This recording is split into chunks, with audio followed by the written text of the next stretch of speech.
Mengenal fungi. Assalamualaikum warahmatullahi wabarakatuh. Perkenalkan, kami dari kelompok 6 mata kuliah praktikum mikrobiologi. Perkenalkan, nama saya Muhammad Fernando Nazaga Jabar dengan NIM akhir 054. Saya Janjaila Karamaganinia dengan NIM akhir 049. Saya Agita Pujiratna Nitias dengan NIM akhir 033. Saya Andi Nailansi dengan NIM akhir 34. Saya Aisyah Najwa Halo dengan NIM akhir 053. Kami dari kelompok 6 akan mempresentasikan materi pada PPT kami, yaitu yang berjudul fungi. Definisi fungi sendiri itu yang biasanya kita kenal sebagai jamur adalah organisme eukariotik, yang berarti selnya itu memiliki membran inti.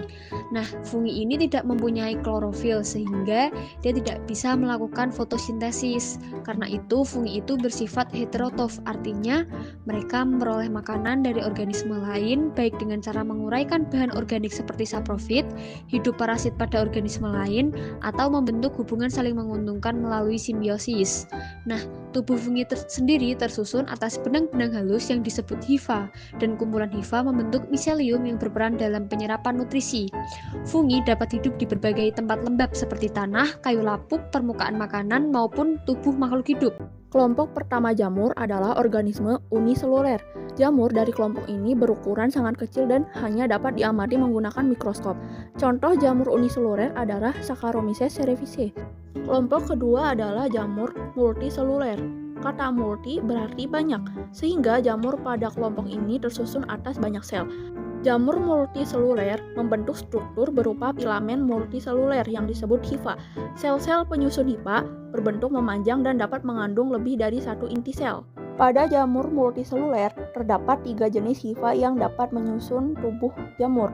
Jenis yang pertama adalah hifa septa, yaitu hifa yang sel-selnya dipisahkan oleh sekat antara sel yang disebut septa.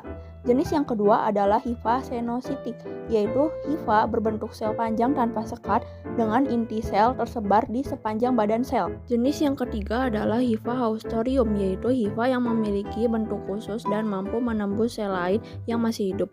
Hifa ini berfungsi untuk menyerap nutrisi dari sel hidup. Struktur jamur secara mikroskopis dengan contoh kapang Rhizopus. Pada Rhizopus, hifa bersifat tidak bersekat atau senositik. Struktur pertama yang dapat diamati adalah rhizoid, yaitu hifa yang tumbuh ke arah substrat. Rhizoid berfungsi untuk melekatkan jamur pada permukaan serta menyerap nutrisi dari lingkungan. Selanjutnya terdapat stolon, yaitu hifa mendatar yang menghubungkan satu bagian jamur dengan bagian lainnya. Dari stolon ini akan tumbuh hifa tegak yang disebut sporangiofor. Sporangiofor berfungsi sebagai tangkai yang menumpang sporangium. Dalam ujung sporangiofor terdapat sporangium, yaitu struktur berbentuk bulat yang berperan sebagai tempat pembentukan spora.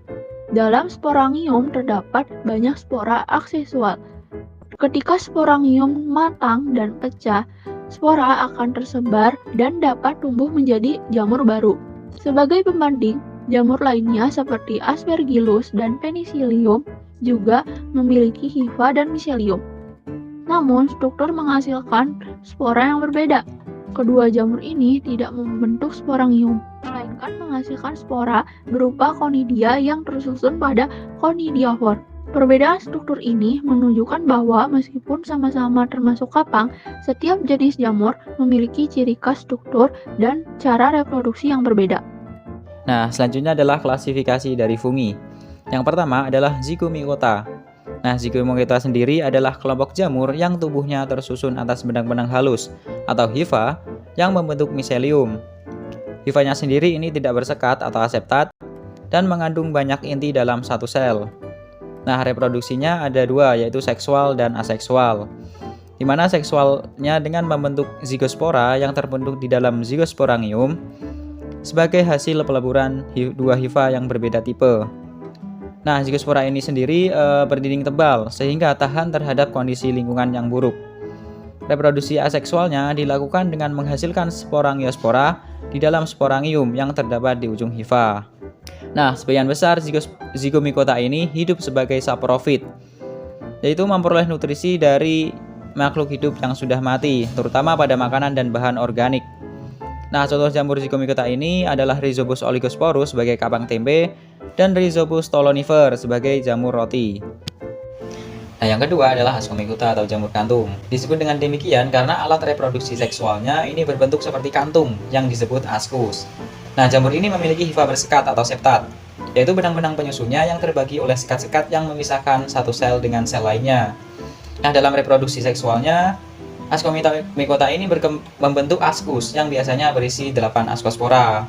Nah, selain itu, jamur ini juga dapat berkembang biak secara aseksual, yaitu dengan menghasilkan conidia, di mana conidia adalah spora yang terbentuk di ujung conidiofor. Nah, berdasarkan cara hidupnya, Ascomycota ini bersifat saprofit, parasit, dan juga simbion. Nah, saprofit adalah memperoleh makanan dari sisa-sisa makhluk hidup yang sudah mati, sedangkan parasit adalah hidup pada inang dan merugikannya. Sedangkan simbion adalah hidup bersama organisme lain dalam hubungan tertentu. Nah, salah satu contohnya adalah Neurospora cytophila yang dimanfaatkan untuk pembuatan onco merah. Nah, yang terakhir atau yang ketiga adalah Deuteromycota atau Fungi imperfecti. Adalah kelompok jamur yang disebut tidak sempurna. Nah, karena sampai sekarang reproduksi seksualnya belum diketahui. Nah, sehingga pengelompokannya masih bersifat sementara. Nah, pada jamur ini hanya berkembang biak dengan secara aseksual dengan membentuk conidia. Nah, banyak dari anggota Deuteromycota ini yang bersifat parasit atau patogen yang dapat menyebabkan penyakit, khususnya pada manusia. Nah, contohnya adalah Candida albicans yang menyebabkan candidiasis dan Tripophyton yang menyebabkan kurat. Reproduksi Zygomycotina itu terdiri dari dua proses reproduksi, yaitu reproduksi aseksual dan reproduksi seksual. Untuk yang reproduksi aseksual, yaitu dengan spora vegetatif yang dihasilkan oleh sporangium. Sporangium yang masak akan pecah dan tumbuh menjadi miselium baru dan menghasilkan jamur baru. Sedangkan pada reproduksi seksual, yaitu hifa jantan dan betina berdekatan membentuk gametangium dan terjadi plasmogami karena pecahnya dinding gametangium. Diikuti proses karyogami, yaitu penyatuan inti sel sehingga terbentuk zigot, zigosporangium, dan zigospora. Zigospora akan tumbuh menjadi hifa setelah melewati masa dormansi. Selanjutnya ada reproduksi Ascomycotina. Jadi reproduksi Ascomycotina itu memiliki dua proses reproduksi, yaitu aseksual dan seksual. Untuk yang reproduksi aseksual, uniseluler itu membentuk tunas, sedangkan pada multiseluler itu fragmentasi miselium dan pembentukan conidiospora. Untuk reproduksi seksual, uniseluler itu konjugasi dan multiseluler itu singami. Pada reproduksi seksual, terjadi ascospora tumbuh menjadi hifa yang kemudian bercabang membentuk miselium. Ujung miselium berubah fungsi menjadi ascogonium dan antheridium berpasangan. Selanjutnya terjadi plasmogami dan karyogami melalui trikokin, sehingga terbentuk nukleus diploid atau zigot. Nukleus diploid mengalami meiosis yang menghasilkan 4 sel haploid dan menghasilkan 8 ascospora, kemudian tumbuh hifa baru. Proses tersebut akan terus berulang. Yang terakhir pada Deuteromycotina, reproduksi aseksualnya dengan conidiospora, blastospora, dan artospora. Untuk reproduksi seksualnya belum diketahui sehingga disebut fungi imperfecti. Peran fungi yang menguntungkan ada 4, meliputi pada industri makanan dan minuman, obat-obatan, bioremediasi, dan mikoriza atau simbiosis pada tanaman. Pada industri makanan dan minuman, fungi memiliki peran penting karena mampu menghasilkan enzim yang bermanfaat dalam proses fermentasi dan pengolahan pangan.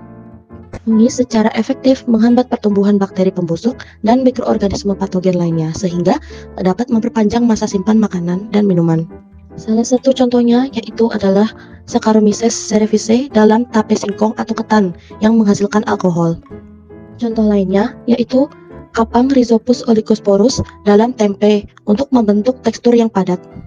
Yang kedua adalah sebagai obat-obatan. Fungi sendiri memiliki kemampuan menghasilkan metabolit sekunder seperti antibiotik yang senyawa ini banyak digunakan sebagai obat modern. Salah satu contohnya yaitu Penicillium chrysogenum yang menghasilkan penisilin untuk dijadikan antibiotik. Yang ketiga yaitu bioremediasi. Bioremediasi adalah proses pemulihan lingkungan yang tercemar dengan menggunakan organisme hidup untuk menguraikan atau menetralisir polutan, dan juga dapat digunakan sebagai penguraian limbah organik. Yang keempat yaitu sebagai mikoriza atau simbiosis dengan tanaman. Fungi dapat membantu penyerapan hara pada tanaman dengan memperluas jangkauan akar tanaman. Fungi secara efektif mengambil air dan nutrisi esensial dari tanah yang sulit dijangkau oleh akar tanaman saja dan memberikannya kepada tanaman. Simbiosis ini termasuk dalam simbiosis mutualisme atau saling menguntungkan. Lalu ada peran fungi yang merugikan, baik merugikan untuk tanaman, manusia, ataupun merusak makanan. Untuk patogen tanaman, contohnya yaitu berasal pada genus Pusinia dan Fusarium. Lalu yang kedua yaitu patogen manusia. Salah satu contohnya yaitu Candida albicans atau penyebab sariawan pada mulut. Yang ketiga yaitu perusak makanan. Beberapa contohnya yaitu Rhizopus stolonifer atau yang biasa terdapat pada roti yang membusuk. Lalu ada Aspergillus niger. Aspergillus niger ini biasanya terdapat pada pembusukan pada bawang. Sekian video pembelajaran dari kelompok 6. Semoga materi yang disampaikan bermanfaat. Terima kasih.